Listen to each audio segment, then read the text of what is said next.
Okay, it's a couple of minutes afternoon, so let's get started. Um, Hi everyone. It is Wednesday, May 1st, just a little bit afternoon. My name is Monica Driggers. I'm the Deputy Director for the Massachusetts Rivers Alliance, and I want to welcome you to the Dam Busters 101 series. This is a collaboration between the Mass Rivers Alliance, the Charles River Watershed Association, and the Massachusetts Division of Ecological Restoration. The educational series offers basic information about dam removal to managers from municipalities and nonprofits that may be considering such projects in the future. Please note that the series is not intended to advocate for the removal of any particular dam or dams. We're presenting a total of 11 in-depth presentations by expert speakers on different dam removal topics. For the series topics, exact schedule, and recordings of past seminars, please visit the Mass Rivers Alliance website at www.massriversalliance.org. Today's webinar is on scoping the dam removal project and managing consultants. Please mark your calendars for the next webinar on June 5th at noon. We'll be talking about indigenous approaches to dam removal and restoration. I'm pretty excited about that one. A few housekeeping items. First of all, this session is scheduled to end at 1 p.m. Secondly, please put your questions in the Q&A function that you'll see at the bottom of your screen, which Mass River staff is tracking, or you can hold them until the last half hour's question and answer session. Number 3, please put your name and affiliation in the chat. And lastly, note that the webinars are being recorded. Again, recordings and any other webinar materials will be made available on the Mass Rivers website. Lastly, we ask that you please complete the evaluation survey that will be sent to you after the webinar, and we'll also put a link to it in the chat while the webinar is going on today. The evaluation is really important to us. It's helping us improve and expand the series. And now I'm really delighted to introduce today's speaker, Chris Hirsch. Chris is the Dam Removal Program Manager for the Mass Division of Ecological Restoration. He's been with the division for 3 years, where he manages dam removal projects throughout the Commonwealth. Prior to working for DER, Chris managed the restoration and monitoring programs for the Neponset River Watershed Association. Welcome, Chris. Thank you very much for having me. Let me share my presentation.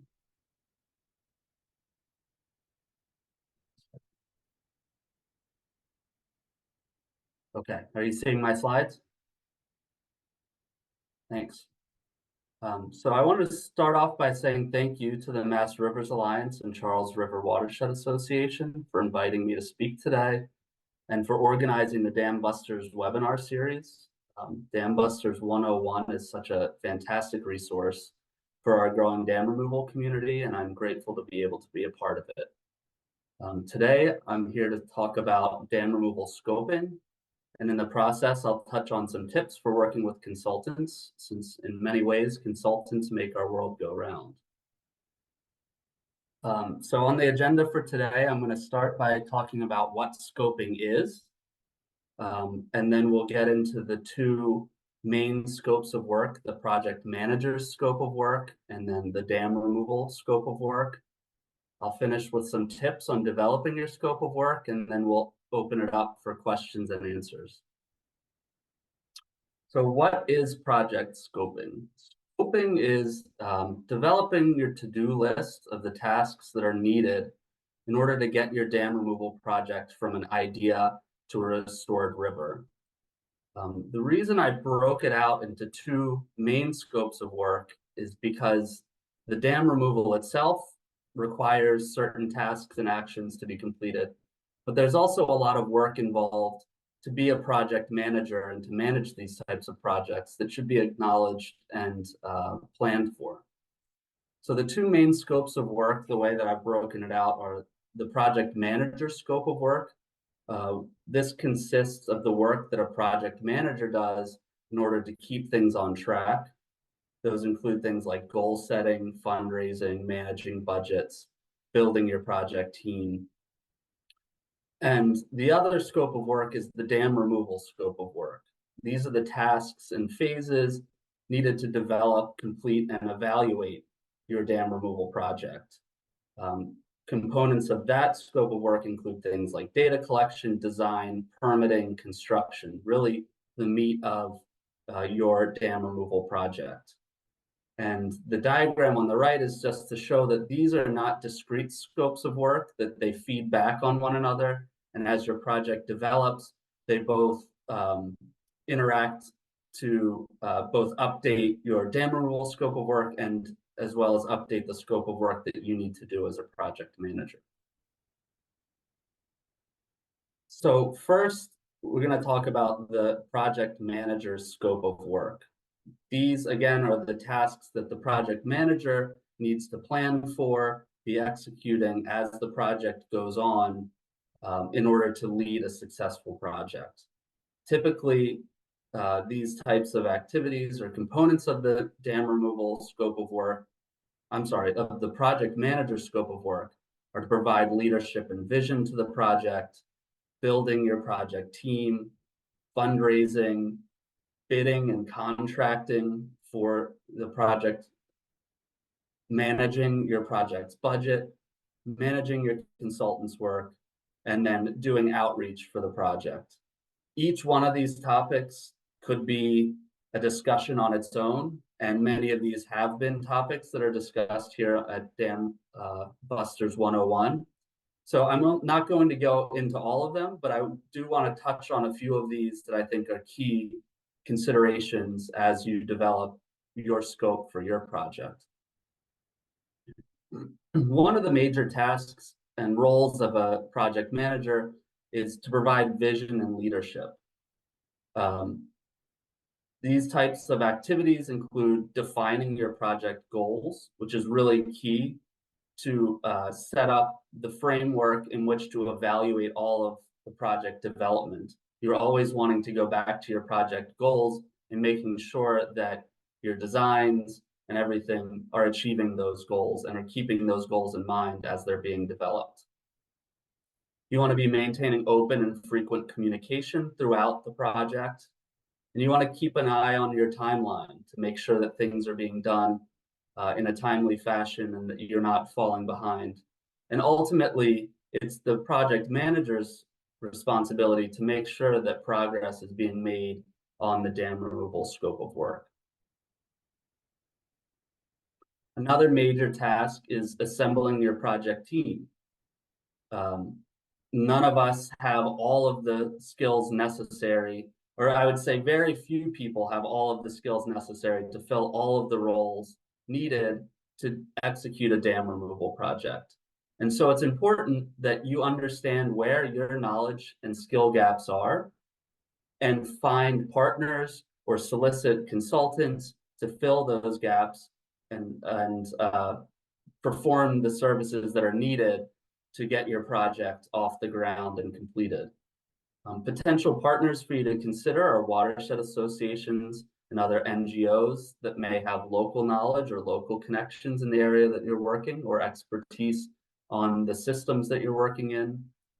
There are state partners such as Division of Ecological Restoration, if you engage with us through our Priority Projects program, Mass Wildlife and Division of Marine Fisheries, depending on where your project is and what sort of impact may be involved. Federal partners include the NOAA Restoration Center, if you engage with them through a grant with NOAA, and same with the U.S. Fish and Wildlife Service.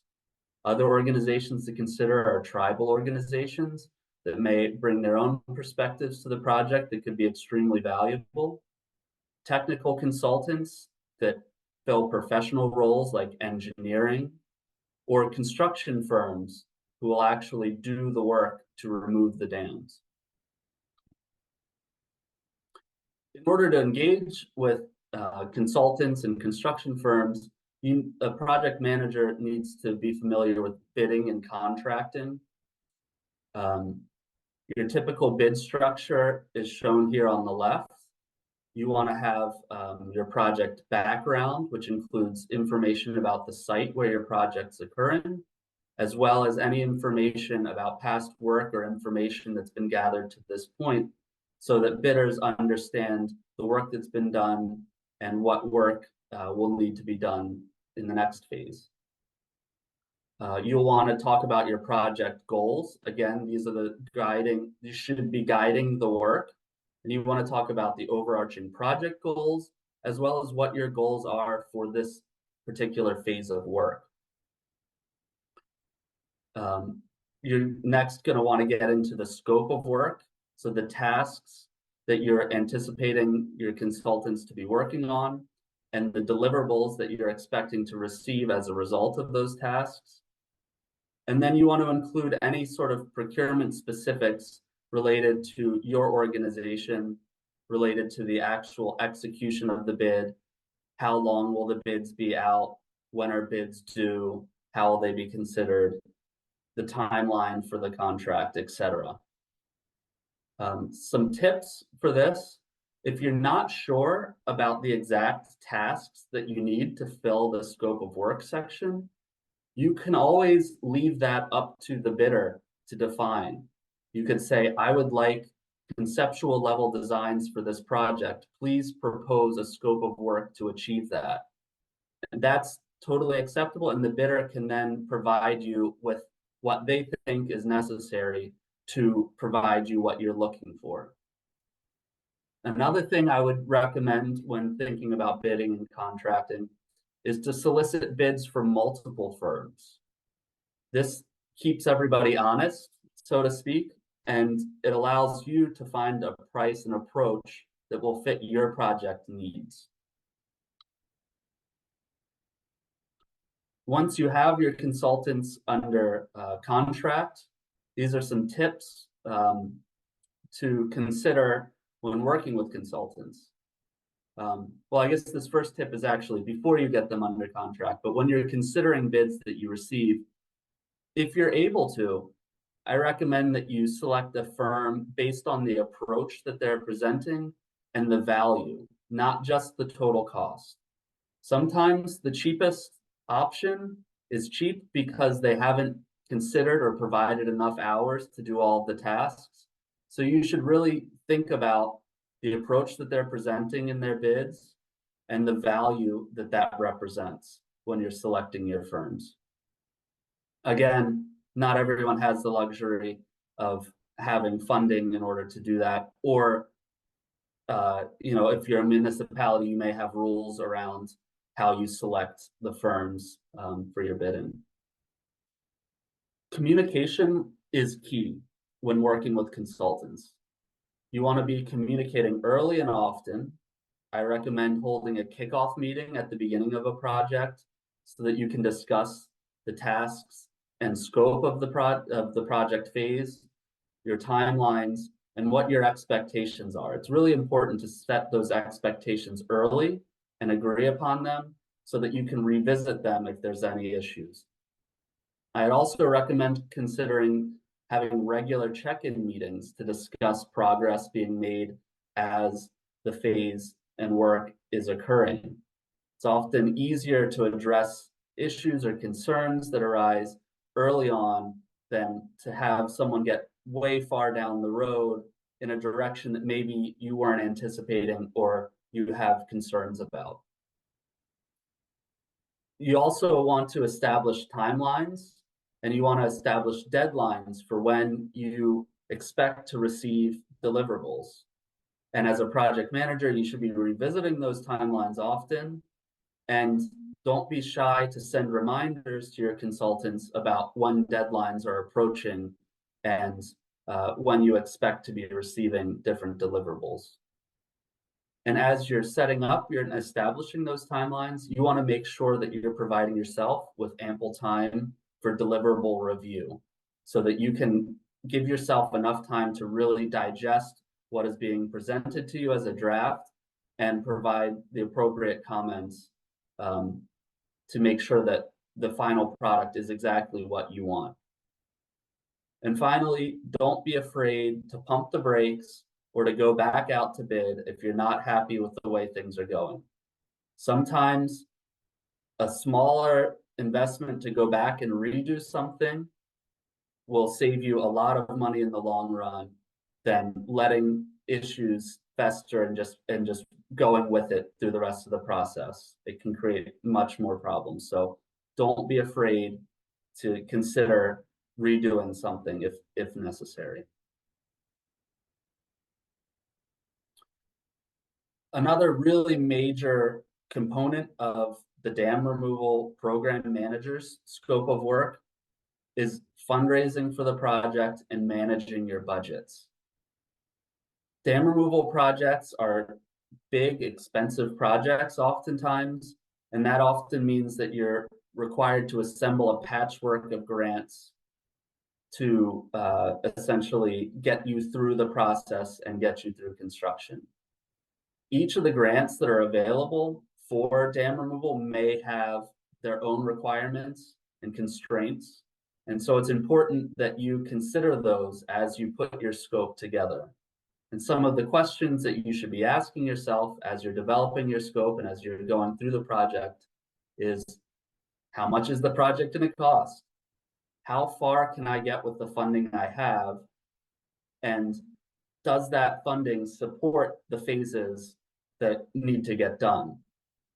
What types of funding opportunities are available, and what are the timelines involved? Some can have constraints around the fiscal year, some can be multi-year. You really want to be making sure that you're phasing your project appropriately to the funding that's available and that you have, and that you're seeking funding that will fit your planned phasing for future phases. So now we're going to switch gears and we're going to talk about the other scope of work. This is the dam removal scope of work. This is really the core of what needs to get done to take the concept of I want to remove my dam to the reality of the dam is removed and now we're looking at the results of it.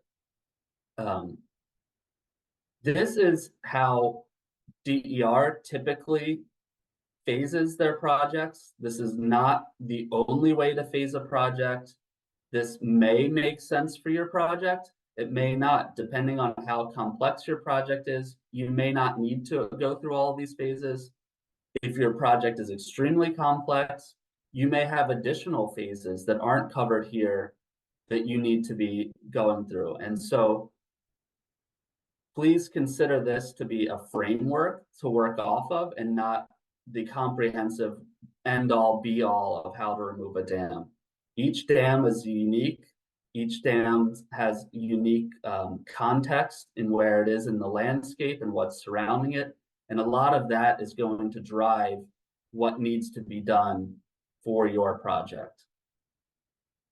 But typically, what I show here are the project phases. So you have your initial preliminary analysis and conceptual design phase, permitting level design, MEPA, permitting, final design and bid phase services, construction, and then post-construction monitoring.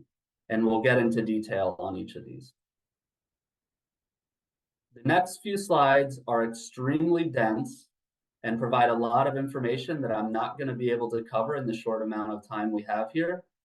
So these slides will be made available on the Dam Busters website. I highly recommend that project managers go and view them there, review this information, because a project manager can use this information provided here as a framework to put together your project scopes and bids and solicit help and work from consultants off of this directly. Again, this is not fully comprehensive. Your project may require more or less than what's presented here, but this will give you a good foundation to pursue your project. So in this preliminary design phase, the initial phase, there are four different tasks. So the first task is data collection and base mapping. This is where you collect information about your dam site specifically. You evaluate the impoundment, you evaluate the surrounding infrastructure, you look at wetlands delineation, you'll do a cultural resources reconnaissance survey to understand what sort of impacts may be for cultural resources. And you'll do an endangered species or rare species assessment to understand what sort of impacts there may be or what species may be in the area of your project.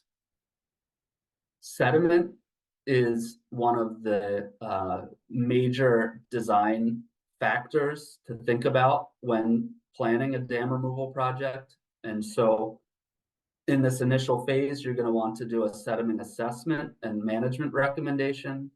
So you'll take sediment samples and evaluate the quality to understand if there's contamination present and what potential impacts that has on the design of your project.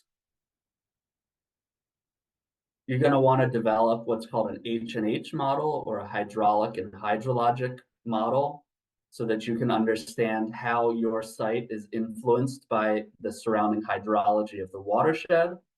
And you can understand how the hydraulics or behavior of water is with the dam in, and what we think the behavior will be with the dam out.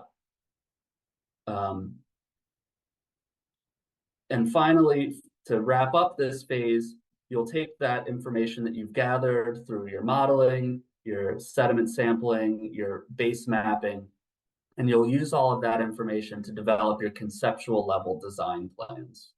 At that point, you'll want to develop a cost estimate as well, so that you'll understand what this approach may cost. And you'll want to develop a design memo that talks about the design considerations and decision making that led into the design that you're proposing for the project. Next phase is to take that that conceptual level design and bring it to a level that's appropriate for permitting. Here, you're going to dive into a little bit more of those impacts to regulated areas. You're going to want to show different types of regulatory information on your plan set, provide summary tables. You may also need to do additional data collection at this phase. One outcome of your initial data collection could be that there were new issues that need to be evaluated further. For example, you may discover that you have a lot of bedrock, and you may need to do additional information gathering of that bedrock to understand how that might influence your design moving forward. MIPA, this could be a workshop all on its own. MIPA has gotten very complex in the last year. But just to say that your project manager, as a project manager, it's your role to understand what the different pathways are for MIPA, or find someone who can help you understand that and make a decision on which pathway fits for your project. Again, your project specific components will determine which of these pathways you're going to want to take for MIPA. Similar to MIPA, permitting is also very site specific, and it's your role as the project manager to understand what the permit thresholds are, what the impacts of your projects are, and which permits will be required based on what impacts your project will have. Some of the commonly required permits are a 401 water quality certificate for dredging and fill, Chapter 91 permit or license, depending on what it is that you're proposing. There's Section 404 Army Corps permitting, pre-construction notification, as well as your Section 106 cultural resources permitting. Chapter 253 dam safety permit, if your dam is a jurisdictional structure, and Wetlands Protection Act order of conditions is commonly required for these types of projects. Once you've gotten through permitting, you want to finalize your design. incorporating any sort of design changes that were a result of the permitting process, as well as developing your technical specifications package that's appropriate for construction. Once your design is finalized and your tech specs are finalized, you want to prepare for bidding the project out to a construction firm. That involves developing a bid package, distributing that bid package, having a pre-bid meeting is recommended to answer any questions or inform the bidders about what the project involves. While the bid is out, there may be requests for additional information, so processing that and making sure it's distributed to all bidders to make sure it's a fair process. Preparing through the addenda process. Then you want to tabulate the bids and make a contract for that work. That brings us to the construction phase. So in construction phase, you'll typically want to have an engineer or someone similar on site that can provide oversight of the project to ensure that the construction firm is building the project as designed. Once construction is wrapped up, they'll develop as-built drawings and a certification letter to certify that the project was completed as designed and note any deviations from the original design. You'll want to do the paperwork and requirements necessary to close out the permits and certify that the project is completed in the eyes of the permitters. And throughout that process, as the PM, you have a role of paying invoices, managing the construction budget, participating in meetings, and engaging in the problem-solving and decision-making process while construction is occurring. Finally, at the end, once you've done your completed your construction project, you'll want to do any sort of post-construction monitoring. The post-construction monitoring will be dictated by what your project goals are, as well as any requirements that are raised during the permitting process. Typical types of monitoring are sediment and channel formation monitoring. This is especially true if you're doing passive release of sediment, or essentially allowing the sediment to naturally redistribute downstream. Vegetation monitoring, both for the establishment of vegetation, as well as detecting invasions by any invasive species. And then wildlife surveys, if there are fish, macroinvertebrates, shellfish, or other species of interest that you're particularly wanting to assess their response to the dam removal. Typically, post-construction lasts anywhere from 2 to 5 years, and you may need adaptive management actions if problems are detected by the monitoring.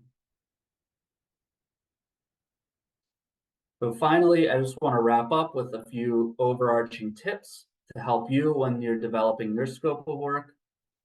You want to create your project timeline, and you want to update that regularly as the project progresses. This is a good way for you to anticipate what the next phases are, how long each phase should take, and it's just a good way to keep track of things. You want to break your project down into the phases and tasks that make sense for you based on your constraints, based on your funding, based on sort of what's your timeline. And you can use this presentation as a framework to understand the basics of what's involved in each of the different project phases. And at the end of each phase, you're going to want to identify any new questions and assess, are there new scope items that need to be added to our project scope in order to address those questions? Or can they be answered through what's already planned for the next phase? You're going to want to identify your skills and knowledge gaps again, and you'll want to identify the partners and solicit bids of consultants that can fill those roles. And finally, you want to consider how funding influences and is influenced by your scope and timeline. And final reminder is that scopes of work, are living documents, and they should be reviewed and updated regularly. At no point should you consider your scope of work done until the project is done. And so with that, I will open it up to any questions.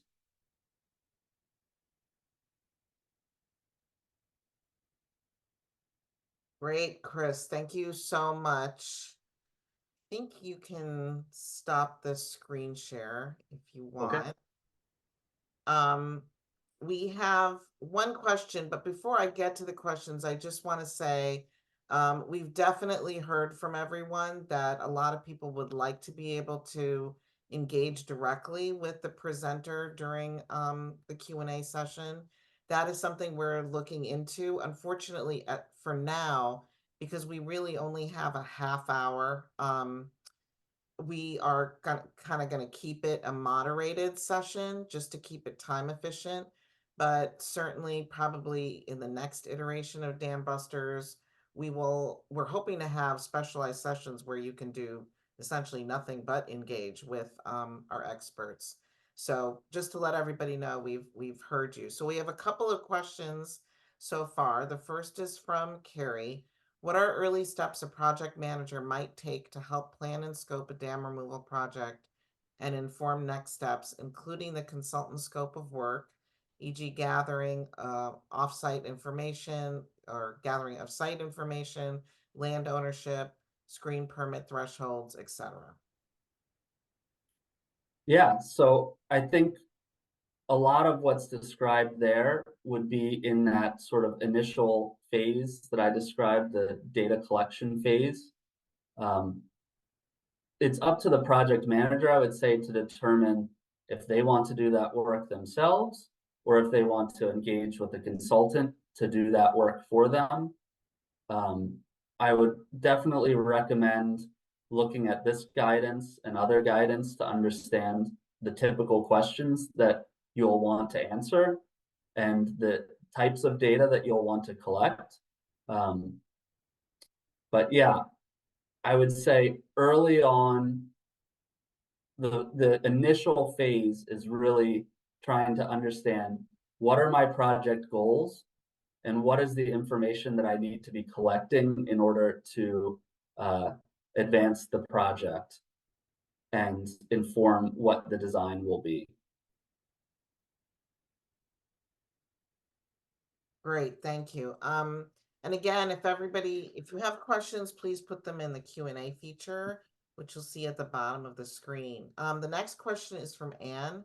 How do you typically handle funding/grant communication if it's necessary for the scope of work to change at a certain point for work that is already funded? That's a great question. So I think communication with the granting agencies is important. And as soon as you think that there's going to be a change in your scope, you want to be reaching out to them to notify them about that. In my experience, oftentimes granting agencies can be flexible if you explain what it is that you need to do and why the change is necessary. But you want to be open and communicating early on about those changes so you can understand what sort of documentation the granting agency may need in order to make those changes to your contracts. Okay, thank you. The next question is, can you explain more about the bid request process? Can you share bid requests widely, or is there a specific method to submit a bid request? So the state has its own procurement process for bid requests that's very strict. Depending on what, I'm not sure who this is that's asking the question, if they're a private citizen or if they are part of a municipality or part of an organization. But generally, organizations will have rules around project bidding, and so you want to make sure that you're following those rules.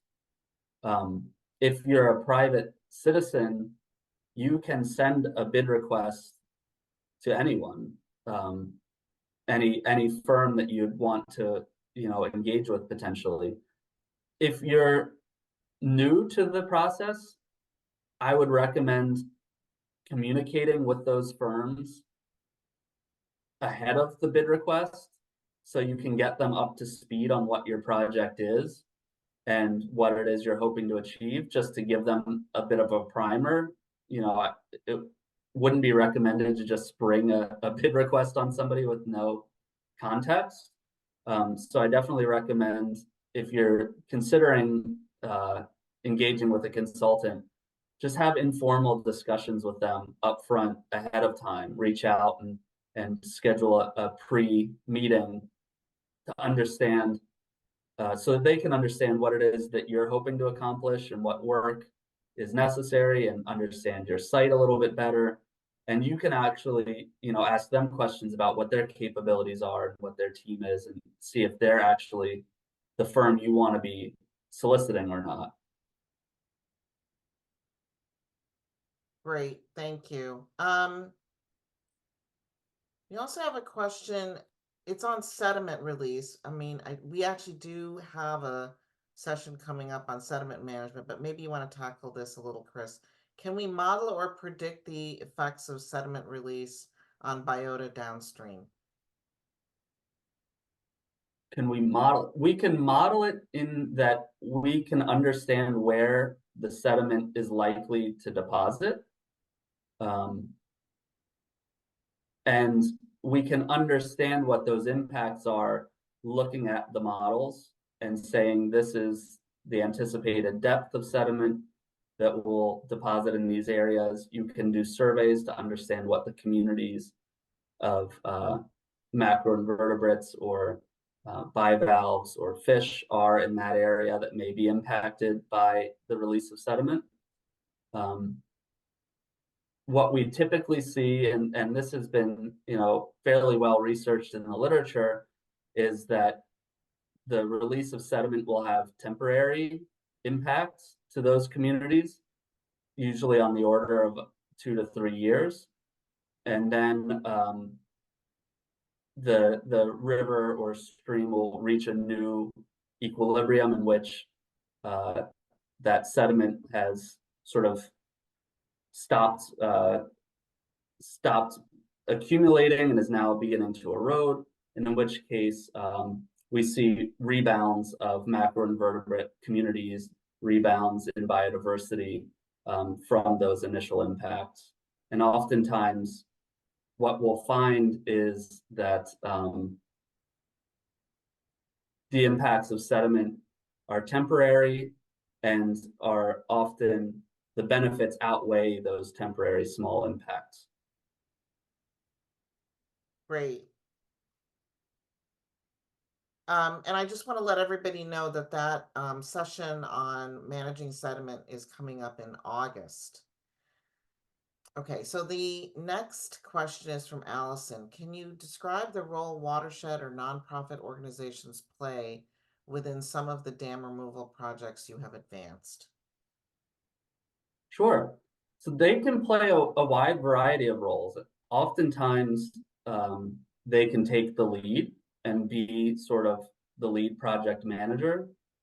Other times, they can be technical advisors and help the project managers to better understand community needs in the area, as well as the way the system operates, and provide local knowledge, which is absolutely essential for organizations like DER, who don't necessarily understand the very minute details of every single watershed in the state. When you have a local partner that you can lean on, that's incredibly valuable. So that's a role that they've often filled. And a very typical role that watershed organizations fill very effectively is outreach and communications of these types of projects, because oftentimes community organizations like watershed groups have direct connections with the community and ongoing relationships with community leaders to help get the message out, to get the word out, and help facilitate discussions, community discussions, to help ease people's fears or address concerns or make sure that everybody's opinion is being appropriately considered for the project. Awesome, thank you. I wanted to ask if you could describe at one or two situations where the managing the various different consultants has become thorny, and how you kind of worked your way through that. And maybe if you can also describe a situation where things went really well and why you think it went well. Yeah, I would say the most common places where you'll have conflicts arise um, with consultants' work is around deadlines. So, you know, oftentimes reminding consultants as the things are going along that you anticipate getting these your deliverables or drafts by this date. Um, and if that date passes and you don't get it, then, you know, reminding them, please send it as soon as you can. That's oftentimes a point of contention or a thorny situation. Other times are around sort of expectations and what you anticipate the consultant to be doing and what you plan to be doing to advance the project.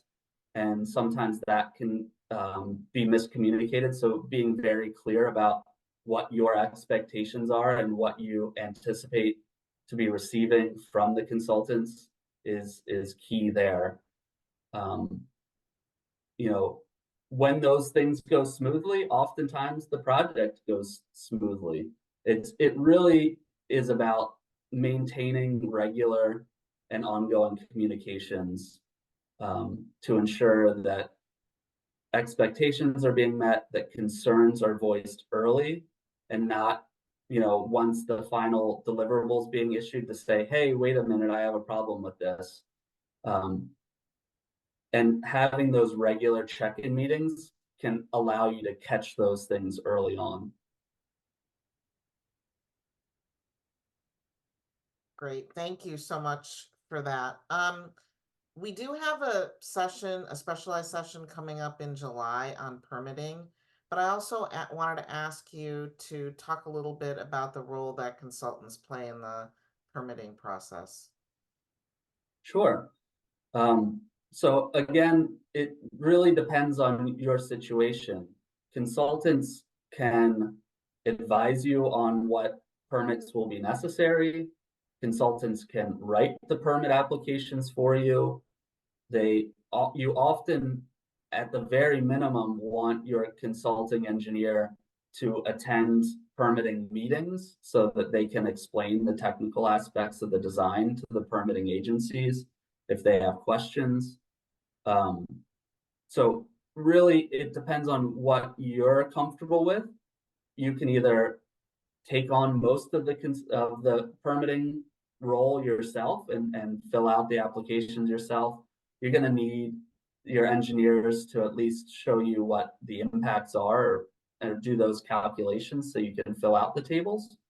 Um, or you can hire a consultant and say, I want you to do permitting, and they will take on every facet of it and take you through the whole process. So it's really depends on what your needs are, um, and and figuring out what your plan is and approach will be to permitting. But yeah, consultants can do as much or as little as you need them to.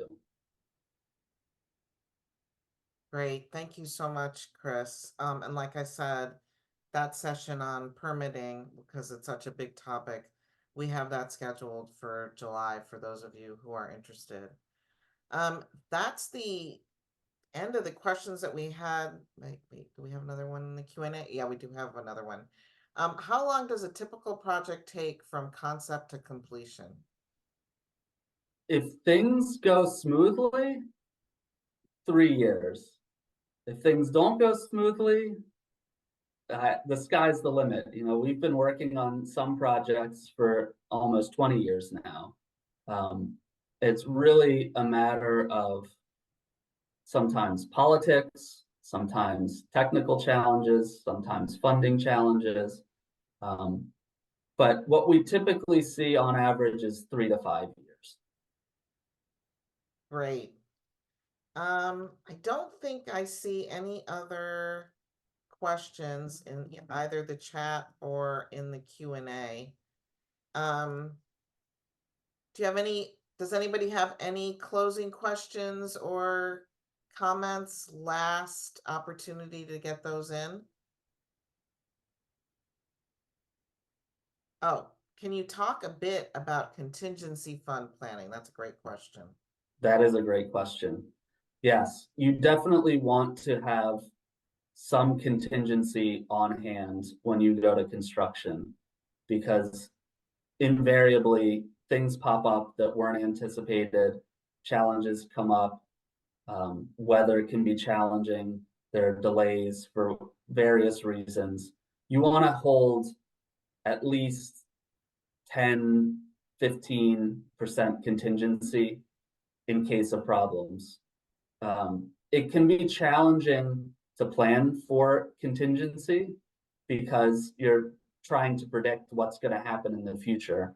But I think it's safe to say you want at least 10, 15% contingency, if not more, in case of issues during construction. And that's a percentage of the construction contract cost. Awesome. Thank you so much for that. That was actually a really good question to end on. Unless anybody else has more questions, I want to thank everybody so much for attending today. We've had great attendance at these webinars, and we at Mass Rivers and Charles River, we are so excited about this series. Again, the next session is at noon on Wednesday, June 5th. And that is on Indigenous perspectives on dam removal and river restoration. So we hope that you will join us for that. I also put in the chat a couple of times the link to our evaluation. We'd really love it if everybody would please just take a few minutes, and it really does only take a few minutes to complete the evaluation form. We are starting to, as I mentioned during the session today, we're starting to build the next series. So all of your input is going into that, positive, negative, otherwise, we want to hear it all. And aside from that, we're delighted to have hosted Chris today for a fantastic presentation, and we're looking forward to seeing everybody next time. Thanks so much. Bye, all.